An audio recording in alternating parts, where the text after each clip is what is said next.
La Bible nous fait comprendre que Jésus est le premier et le dernier. Tout comme le Coran lui-même.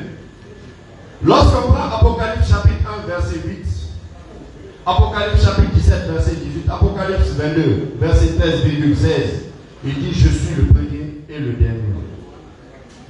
La sourate 57, le verset 3 nous dit: je suis le premier et le dernier. Donc, amen. La Bible nous fait comprendre par ces passages que Jésus-Christ est le premier et le dernier. Tout comme le Coran lui-même l'affirme dans la sourate 57, le verset 3. L'identité de Jésus-Christ a été voilée dans le Coran. Je vais vous aider. Mes frères qui sont avec moi en co-débatteur connaissent que Issa n'est pas le nom de Jésus-Christ. Parce que le J se lit en arabe Y. Yassou est le nom de Jésus-Christ en arabe. Yassou qui signifie Dieu sauve. Jean, Yaya, Jonas, Yunus, Joseph, Youssouf.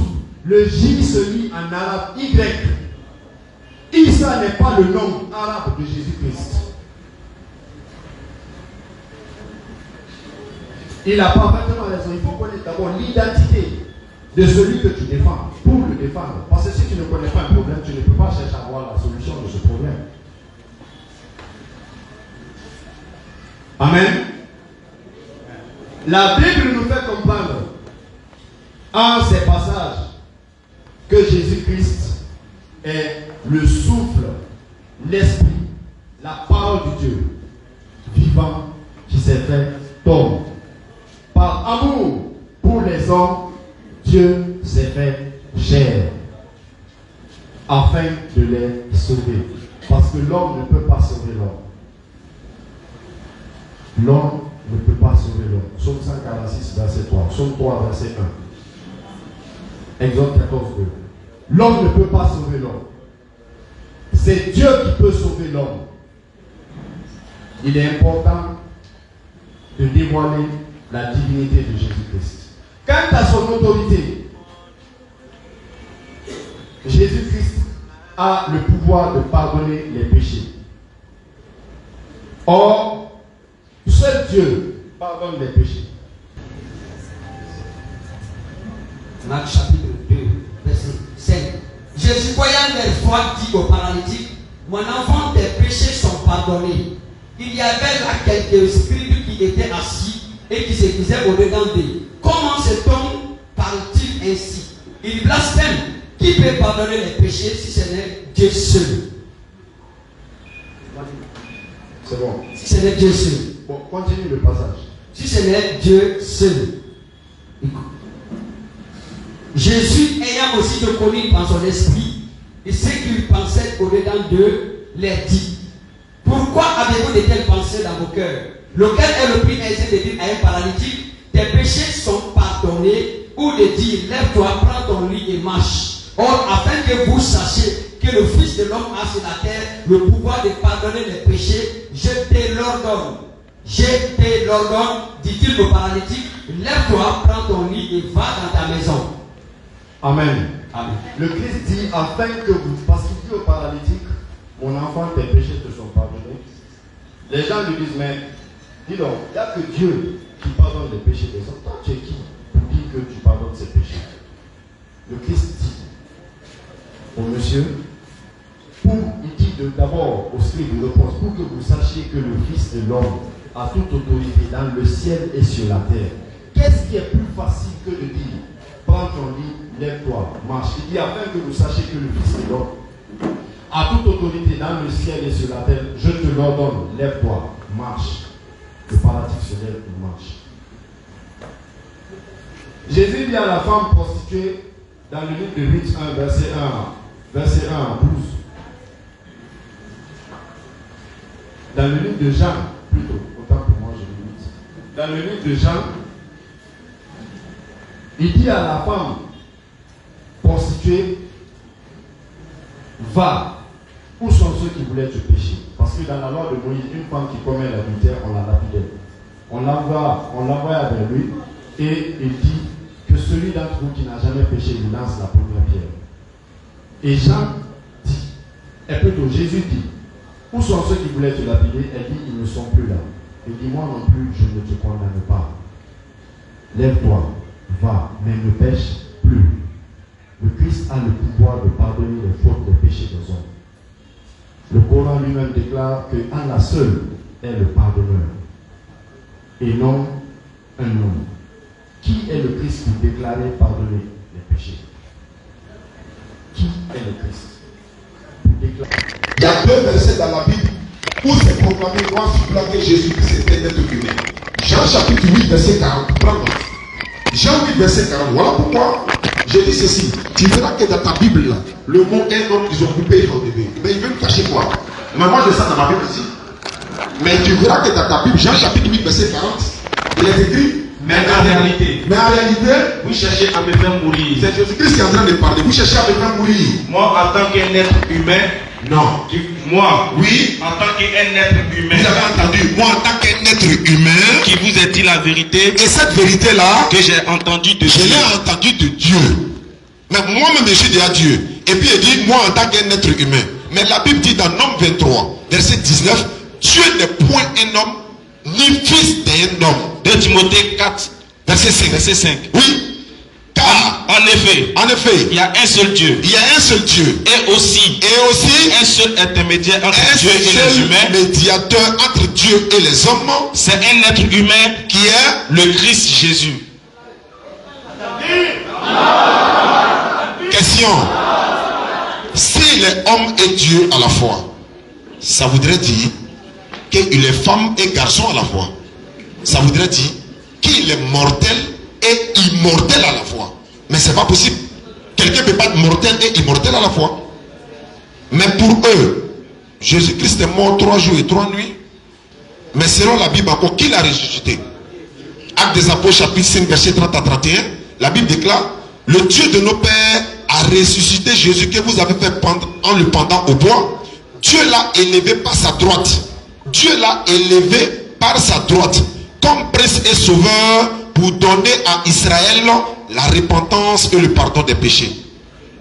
Qui a ressuscité Jésus selon la Bible? Dieu. Qui était mort? Jésus. Est-ce que c'est Dieu qui était mort? Non. Est-ce que selon la Bible Dieu meurt? Non. Quel passage le dit? Habakkuk chapitre 1 verset 12. Tu es saint, tu es Dieu et tu ne meurs pas. Tout ce qui meurt n'est pas Dieu. Parce que quand Jésus est mort, mais c'est chrétien, quand il était mort selon vous pendant 3 jours et 3 nuits là, pendant ce temps, qui était en train de gouverner le monde? On se pose la question. Dieu est mort, il est dans la tombe, mais nous on a crié et puis on est en train de manger, on circule partout. Mais qui nous gouverne en ce moment là? Non. On continue. Je dis s'il vous plaît. Ésaïe 35, verset 4 à 5. Il dit Dieu viendra lui-même et nous sauvera. Mais ce que le frère doit comprendre, l'éternel Dieu ne fait rien sans avoir révélé ses secrets à ses serviteurs qui sont les prophètes. Dieu viendra faire quoi sur la terre? Allez dans le Coran, si les anges marchaient tranquillement sur la terre, il allait les envoyer un messager ange. L'éternel Dieu ne vient pas sur terre. La preuve, on trouve cela dans Luc chapitre 7, verset 15 à 16. Vous allez voir, quand on dit Dieu vient sur terre là, vous allez voir ce que la Bible dit. Dieu ne vient pas sur terre. Hein? Luc chapitre 7, verset 15 et suite. Luc 7, 15 et suite. Oui. Tous furent saisis de grandes craintes. Tous ont été saisis de d'abord 14. Verset 14. Oui.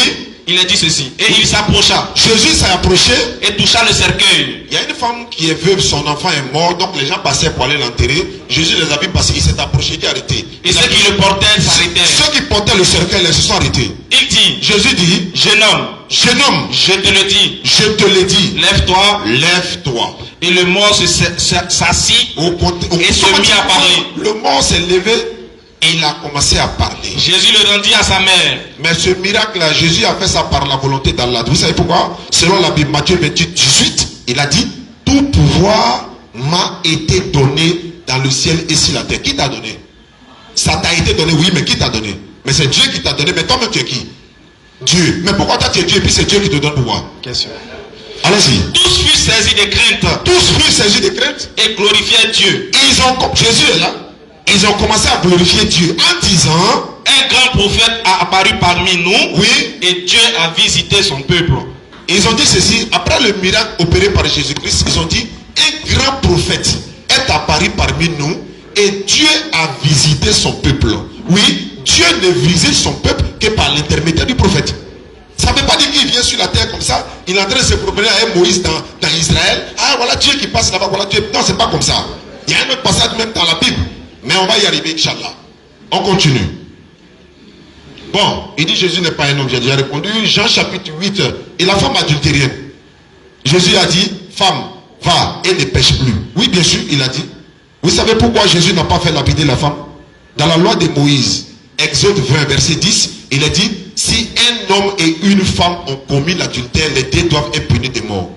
Mais les scribes et les pharisiens, les juifs, là, qu'est-ce qu'ils ont fait? Ils ont emmené la femme seule. Frère, est-ce que c'est une seule femme qui commet l'adultère? Mais pourquoi Jésus va appliquer la charia sur la femme en la lapidant pour la tuer alors qu'ils ont emmené la femme seule? L'homme là est passé où? Voilà pourquoi Jésus n'a pas appliqué la loi d'Allah. S'ils avaient envoyé les deux, il allait les faire lapider. Jean chapitre 8, verset 1 à 12. Prenez note s'il vous plaît. On continue. Il a dit, Simeon a vu, mes yeux ont vu ton salut. L'enfant, il prit l'enfant dans sa main. Mais l'enfant que Simeon a pris là, c'est le Dieu de Simeon, non? Comment tu peux prêcher un Dieu bébé? C'est la conception des païens. Je vais te donner ça dans Actes des Apôtres chapitre 14 verset 8. Ce sont des païens qui pensent que Dieu est venu sous forme humaine, il a pris un corps humain. Mais l'éternel Dieu est clair dans la Bible. Exode 33, 20, personne ne peut me voir et vivre. Jésus a dit dans la Bible, Jean 5, 37, et le Père qui m'a envoyé, vous n'avez jamais entendu sa voix, vous n'avez point vu sa face. Bismillah. À Lystre, oui, se tenait un homme assis impotent des pieds, à Lystre, se tenait un homme impotent des pieds. boiteux de naissance, Il il n'avait était jamais boiteux marché. de naissance, il ne pouvait pas marcher. Et il écoutait parler Paul. Paul était en train de prêcher. Paul fixant le regard sur lui, voyant qu'il avait la foi, Dès que Paul a repéré le gars, il dit non, il a la foi. pour être guéri, dit, Paul dit, lève-toi, lève-toi, droite sur tes pieds. droit sur tes Et pieds. il se leva d'un bond et marcha. Automatiquement, il s'est levé, Paul a fait un miracle. À la vue de ce que Paul avait fait, Quand les païens d'Antioche là, quand ils ont vu ce que Paul a fait, la foule éleva la voix en disant en langue lycaonienne, ils ont commencé à dire dans leur langue lycaonienne, les dieux sous forme humaine sont descendus vers nous. les dieux sous forme humaine sont descendus vers nous. Mais ça, c'est ce que les païens disent. Mais toi, tu es chrétien, tu dis la même chose. Mais quelle est la différence entre la foi des païens et celle que toi tu as? Un païen dit Dieu sous forme est venu entre nous. Dieu ne descend pas sur la terre. Parce que Dieu dit dans la Bible à Moïse, Exode 7, verset 1, Moïse, vois, je te fais Dieu pour Pharaon et ton frère Aaron sera ton prophète. Il dit dans la Sourate 66, verset 12, la Vierge Marie, celle qui avait gardé sa virginité, nous lui insufflons notre esprit. Mais qui est en train de dire nous lui insufflons notre esprit là? Dis son nom. C'est ça. Puisque l'enfant là est déjà Dieu. Elle dit, oui, son enfant sera un signe pour l'univers. Oui, on est d'accord. Mais qui était en train de proclamer l'enfant là un signe pour l'univers? C'est Dieu. Mais c'est Dieu qui le proclame là. Est-ce que c'est Jésus encore? Hey! Allons-y. Matthieu 28, 18. Il dit tout pouvoir m'a été donné. Oui, bien sûr. Même quand tu as pris le passage de Marc chapitre 2 là. Marc chapitre 2. Afin que vous sachiez que le Christ a le pouvoir de pardonner les péchés. Oui, bien sûr. Mais s'il a le pouvoir de pardonner les péchés, frère, qui lui a donné ce pouvoir-là? C'est Dieu. Même les disciples de Jésus, Jean 20, 20 à 23. Jean chapitre 20, verset 20 à 23. Jésus a dit à ses disciples, ceux à qui vous pardonnerez les péchés, ils les seront pardonnés. Frère, pardonner péché ne fait pas de toi une divinité. Jésus-Christ adorait Dieu. Jésus priait Dieu. Luc chapitre 6 verset 12. En ce temps-là, Jésus s'est rendu sur la montagne pour prier. Il a passé toute la nuit à prier Dieu. Mes sœurs, il est dit que Jésus-Christ a passé toute la nuit à prier Dieu. La question que je pose, vous adorez Jésus. Vous passez la nuit à prier Jésus. Vous croyez qu'il est votre Dieu. La question que je pose à votre pasteur, qu'il réponde, Jésus priait quel Dieu? Est-ce que Dieu peut-il prier Dieu? Il est déjà Dieu, non? Oui, il priait quel Dieu? Si tu dis il priait son Père, c'est gâté. Si tu dis il se priait lui-même, donne le verset. Si tu dis il priait Dieu, il n'est pas Dieu. Parce que Dieu ne prie pas Dieu. C'est Dieu qu'on doit prier. Viens te reposer, papa. Vas-y, frère. Viens te reposer, tiens. C'est bon. Alhamdulillah Rabbil Alamin. Alhamdulillah Rabbil Alamin. Il reste que 3 minutes. Moi, je vais manger les restants qui restent. Alhamdulillah, déjà, ils ont pris. C'est un peu prétentieux. Excusez-moi. C'est un peu prétentieux pour des chrétiens de chercher à démontrer que Jésus est Dieu dans le Coran. Ça, c'est gros cœur. Chez nous, on appelle ça avoir gros cœur. Comment tu peux prendre le Coran pour démontrer que Jésus est Dieu? Et puis lui-même, il a cité le verset. Il a cité Sourate 3, 49. Et puis Sourate 5, verset 110. Tiens, il faut lire Sourate 5, verset 110. Que lui-même, il a pris. Ça, pardonne-moi le micro, s'il te plaît. Rapidement. Voilà. Écoutez bien le verset que lui-même, pasteur, il a pris. En fait, il est venu dans un débat pour montrer que Jésus est Dieu dans le Coran. Regardez le verset que lui-même a pris. Sourate 5, verset 110. Vas-y. Et quand Allah dira, Oui. ô Jésus, fils de Marie, C'est-à-dire, il prend un verset où Allah va parler à Jésus. Écoutez ce qu'Allah dit à Jésus. rappelle-toi mon bienfait Allah dit à Jésus, oh Jésus, rappelle-toi mon bienfait. sur toi et sur ta mère. Rappelle-toi mon bienfait sur toi et sur ta mère. Quand j'étais fortifié du Saint-Esprit, Quand mon Dieu, j'étais fortifié du Saint-Esprit. au berceau, tu parlais aux gens. Dieu dit au berceau là, tu parlais aux gens. Jésus était bébé, au berceau il parlait. C'est que voilà Dieu qui dit à Jésus, Allah même dit à Jésus, au berceau là, tu parlais aux gens. Lui il dit que Jésus là, il est Allah. Il dit c'est une question de santé. C'est une question de santé. Allons-y. Tout comme en ton âge mûr, Il dit tout comme à ton âge mûr là. Vas-y. je t'ai enseigné le livre. Allah il dit, je t'enseignais le livre. Attendez, on enseigne celui qui ne sait pas, non? Oui. Alors, donc, est-ce que Dieu, lui, ne sait pas? Lui, il sait. Voilà pourquoi lui, il enseigne. Donc, si Jésus a été enseigné, c'est qui veut dire qu'à un moment donné, il ne connaissait pas. Si vous adorez un Dieu qu'il ne connaissait pas pendant un moment donné, c'est un faux Dieu. Si vous adorez un Dieu qui est blanc, c'est un Libanais. Allons-y. La sagesse, Il dit, je t'ai enseigné, je t'ai donné la sagesse. la Torah et l'évangile. Toi, Jésus, je t'ai donné la Torah et l'évangile. Continue. Tu fabriquais de l'argile comme une forme d'oiseau. Voilà, il a pris le verset. Il a dit, Jésus fabriquait argile. C'est-à-dire que, mais il sait qu'on va dire par la permission. Mais regardez ce qu'Allah lui-même dit dans le verset. Par ma permission, Allez, par ma permission, puis tu soufflas puis tu soufflas dans l'oiseau. dedans. Oui. Alors, par ma permission, Alors, par ma permission. elle devient oiseau. Donc, c'est-à-dire que si Dieu n'avait pas voulu là, ça n'allait pas devenir oiseau. Ce qui veut dire que la puissance de Jésus se résume au fait que Dieu valide son action pour que ça soit un miracle. Yako, continue. Et tu guérissais par ma permission. Atterrissage. Ah, ok, on dit d'atterrir, c'est bon. Merci beaucoup. Nous.